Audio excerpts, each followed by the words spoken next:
Hi കൂട്ടുകാരെ, നമുക്ക് പീച്ചിങ്ങ വെച്ച് ഇന്നൊരു കറി ഉണ്ടാക്കാം. കഴിഞ്ഞ ദിവസം ഞാൻ ഫേസ്ബുക്കിൽ ഇട്ടിരുന്നു.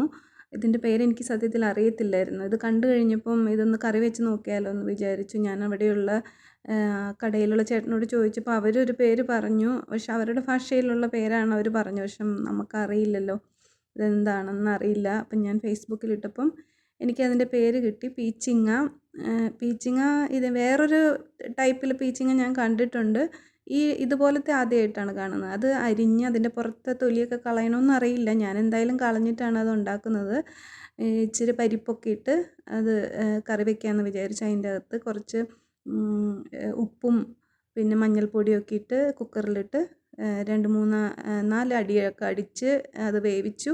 നല്ലപോലെ ഉടച്ചെടുത്തു. എന്നതിന് ശേഷം കുറച്ച് കടുകും സവോളയും എല്ലാം ഇട്ട് പൊട്ടിച്ച് അതിൻ്റെ അകത്തോട്ട് കുറച്ച് വെളുത്തുള്ളിയും പിന്നെ കുറച്ച് പച്ചമുളകും പിന്നെ ഇട്ടത് നമ്മുടെ സവോളയുടെ സ്പ്രിങ് ഓണിയനാണ് ഇട്ടിരിക്കുന്നത്.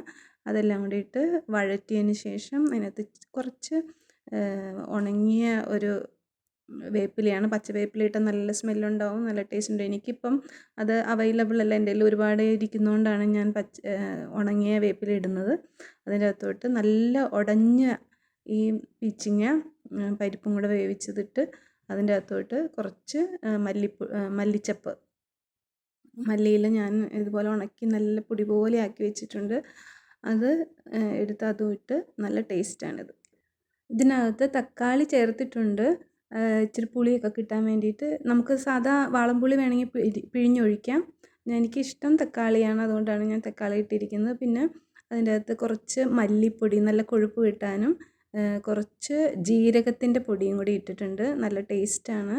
ഇതെല്ലാം കൂടെ ചേർത്ത് നല്ലപോലെ കുറച്ച് നേരം ഒന്ന് തിളപ്പിച്ചിട്ട് അത് ചോറിൻ്റെ കൂടെയോ ദോശയുടെ കൂടെയോ നമുക്ക് കഴിക്കാം. നല്ല ടേസ്റ്റ്.